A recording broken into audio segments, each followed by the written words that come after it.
राजनीति के रूप कई हैं, कई तरीकों से अपनी बात जनता के बीच में जाकर कहती है। मुद्दा अलग अलग है, लेकिन उन मुद्दों का केंद्र जनता ही है। ये वही जनता है जो नेताओं को राजनेता बनाती है। चलिए फोकस करते हैं हाथरस पर। उत्तर प्रदेश के मुख्यमंत्री योगी आदित्यनाथ ने विपक्ष पर बड़ा निशाना साधा। उन्होंने एक बार फिर से कहा कि यूपी में दंगा भड़काने की साजिश की गई। सीएम योगी आदित्यनाथ ने कहा कि श्री राम जन्मभूमि पर कोर्ट परिसर के ऐतिहासिक फैसले को लेकर उमंग और उत्साह था, तब कुछ तत्व राज्य में दंगे रचने की कोशिश कर रहे थे। योगी ने कहा कि जब प्रदेश अपने कामगार श्रमिकों समाज के विकास को कोरोना काल में तीव्रता के साथ आगे बढ़ाने का काम करता है, तब यूपी में जाति और सांप्रदायिक दंगा भड़काने की साजिश की जाती है। हाथरस तो जानते ही होंगे, हाथरस के दर्द को आपने महसूस किया होगा। ये दर्द ऐसा है जिसे आश्वासन के मरहम से भरा नहीं जा सकता है। भले ही कोई कितना भी भरोसा क्या न दे, वो लड़की चली गई। अभी जाने की उसकी उम्र न थी। अभी तो उसे इस दुनिया में बहुत कुछ करना था, अपने सपनों को हकीकत में तब्दील करना था, लेकिन ऐसा हुआ नहीं। वो चली गई, उसकी हत्या कर दी गई। इस हत्या में कई एंगल निकाले गए, लेकिन न तो निष्कर्ष पर अब तक सरकार पहुंच पाई और न ही विपक्ष, और जनता तो कंफ्यूज होगी।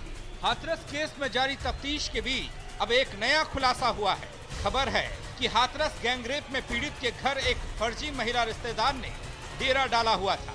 अब इस फर्जी रिश्तेदार का नक्सल कनेक्शन सामने आ रहा है।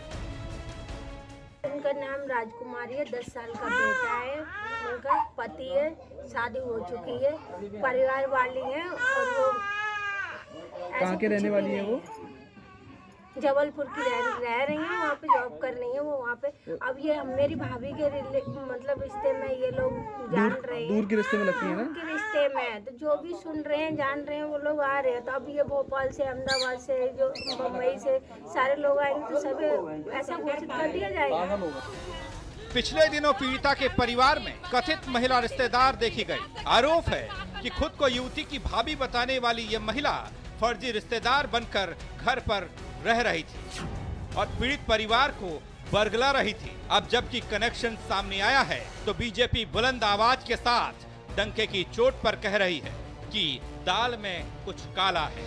घटना से एक चीज तो बहुत साफ हो जाती है कि किस तरीके से उत्तर प्रदेश की सरकार को, माननीय मुख्यमंत्री जी को बदनाम करने का कुछ चक्र रचा गया। देखिए किस तरीके से वहाँ PFI के लोगों का नाम आ रहा है, किस तरीके से इस्लामिक स्टूडेंट एसोसिएशन का नाम आ रहा है। और मैं तो समझता हूँ कि जिस तरीके से विपक्ष ने वहाँ भूमिका निभाई और इस तरीके के लोगों को प्रोत्साहन देने का काम किया, उससे सरकार उत्तर प्रदेश की बदनाम करने की कोशिश की गई। लेकिन मैं बता दूं कि उत्तर प्रदेश की सरकार विकास के रास्ते पे आगे बढ़ती जाएगी और विपक्ष चाहे जितना बदनाम करने की कोशिश करे, उनके मंसूबे सफल नहीं होंगे।